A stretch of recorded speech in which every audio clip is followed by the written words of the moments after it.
What is a book made of? What does a bookbinder think about when he or she binds in a book? I'll try to answer those questions and show you a book that I have made with my very own hands and lots of help from an expert.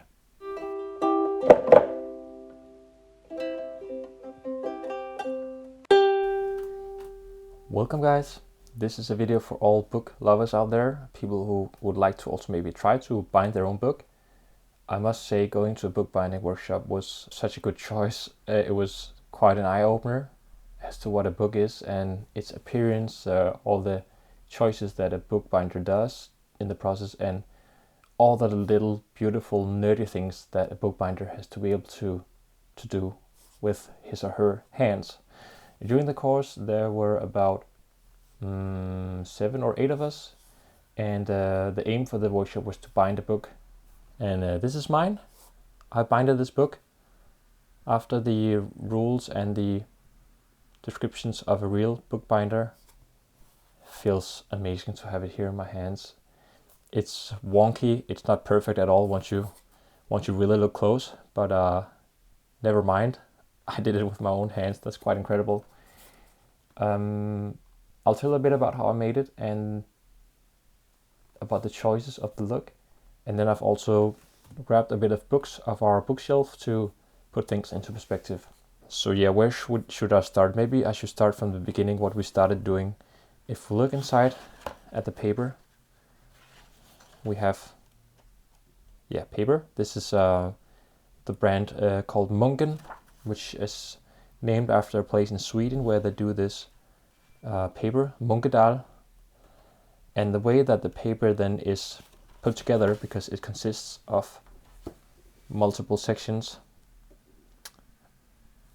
If we see here, maybe we can see it. It consists of 3 pieces of paper folded times 5. So there are 5 legs, they call this, when you have pieces of paper folded together. That's 1 leg, so 5 legs. And these legs were then sewn together. So this is my mock-up book I did of a children's book. I think it's called saddle stitch binding, and this was essentially the same technique, only this is just 1 leg. So we had 5 legs that were then sewn together using some kind of cross system. So that's the paper.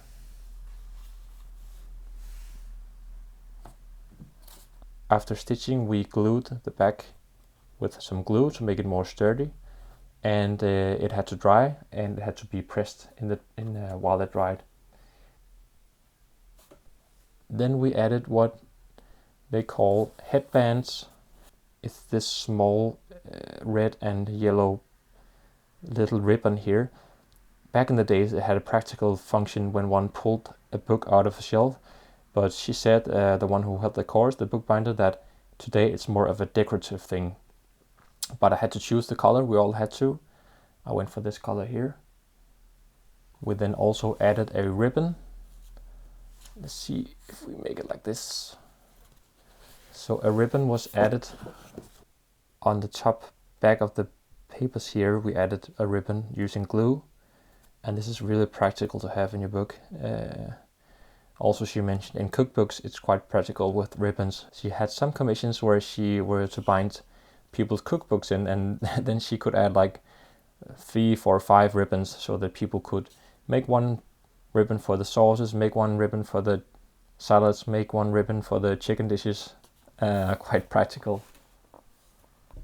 And then for the cover itself, meaning this hard back here, because it is essentially a hardback, she showed us the difference between bookbinder's cardboard, which is this, and regular cardboard, which is which has more air in it and is less sturdy. So this is bookbinder cover cardboard, very sturdy. And when we put it together, there was something about the lines of direction of the wood fibers, and I don't think I quite made it right, because my cardboard here, once it dried up, has become, wobbly. So I didn't do it quite right. I think I turned it the wrong way actually. But that was cardboard around it, and there was some, can't remember the technique, there were some steps in it. So it consists of one piece of cardboard here, one piece of cardboard here, and then the back, the spine here is also cardboard, which was glued together. It was so intense.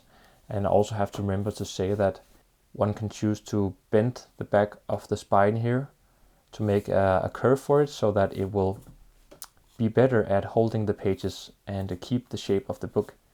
There's not much of a curve in my book here, as you can tell. Also, we curve the pages. There should be a curve also here on the pages, but you can see mine is also weird, has this weird curve here. So it's an art form. It really is an art form. A very banal thing about the book cover itself, putting cardboard around it, is the practical function of it. And she said that the reason that we put a cover around it is to protect what's inside. We use it to, or she uses it to protect the text inside or the drawings inside. And I never thought about it that way. Well, it's kind of obvious, but I never really gave it a deep thought. So the cover is to protect the text, the words, the stories, whatever you have in there. So it's important that you have a solid cover. Anyway, we moved on to decoration. She had loads of examples how she had worked with making the decorations, choosing the color and working with the materials of the cover. And this is where I think it went from a craft to an art form, because she told us about how she could choose a certain color and material, play around with it to reflect what's inside. So for instance, to make a visual pun on the story itself. And that was really interesting to hear about. And of course, all the different choices she has. So this here is a piece of fabric, and it's called a half bind, since only some of it is covered in fabric. You also see books with leather. And then there's the color of the paper here, and everyone except me chose some marble paper in a very like pastel douchey colors, and I was the only one who went with this dark, kind of tacky green and black pattern. I thought that was kind of funny, and it reminded me of Matrix a bit. And then when choosing the red color here, I thought it would be even more stark to have these contrast colors to really make it like, explosion, and then the orange ribbon. So it was funny to get into that mode of choosing colors and try to see this book as an aesthetic thing also. I forgot to mention that these pages here are colored pages. These are the free end papers, and I chose orange for this part of the book, and then I chose this beautiful textured gray paper for the other side, for the other end of the book. It was very, very interesting, and I'm very happy about this book. Of course, it will be my new sketchbook. I'm a bit anxious this time to start a sketchbook. So just here in the end, I have a couple of books that we can look at just to compare. So this was the children's book that you saw. We have a Mary Poppins here that is in a poor condition. So it's funny to think of now that the bookbinder back in the days has chosen this exact paper to reflect the story of Mary Poppins. You can see how you can see the legs here, how it has been stitched together.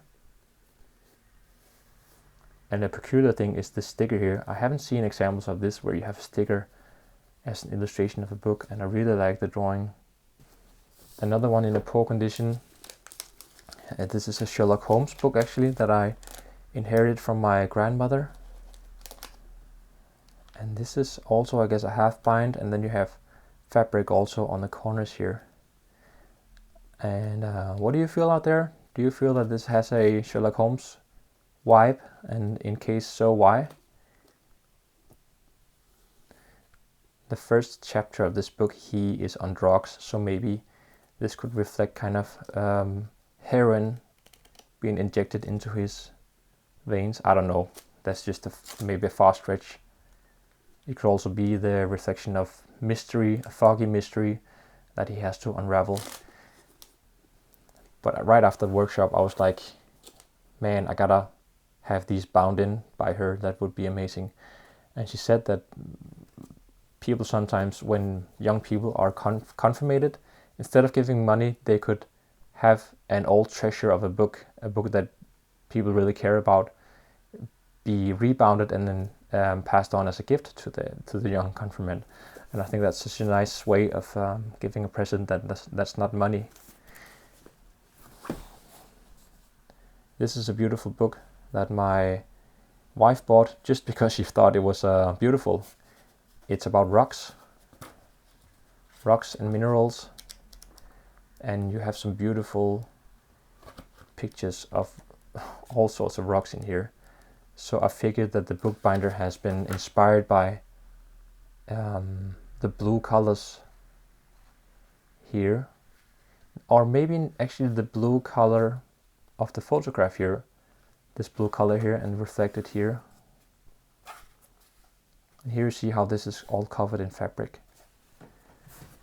The bookbinder also said that, quite interesting, that in war times this piece of fabric here became smaller and smaller, just like to 2 millimeters, because they had to save money.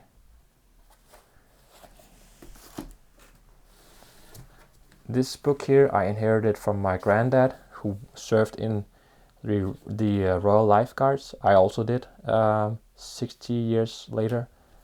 And this is a book about the Royal Lifeguards. And here I think that the blue color is chosen to represent the blue color of the trousers that they wear in the uniform. I'm pretty sure that that this is the case. We have a monogram here of the King Frederick III. And then the peculiar thing to notice is that, look at the creases here, or how they go up. This is where the book has been sewn together. And instead of hiding it, the bookbinder has been consciously making it a design choice, that you actually see these raised things here. And then there's this beautiful golden embellishment. The bookbinder said to us that we could also have done this, but it takes a bit of time, so there wasn't time for it. Look at the crown.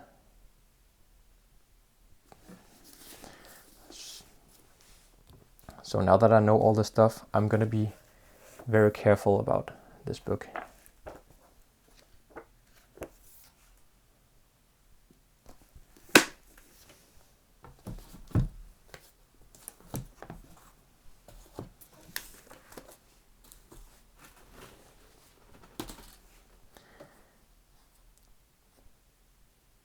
So from me to you, a recommendation: if there's a bookbinding workshop close to where you live, just go there, go do it.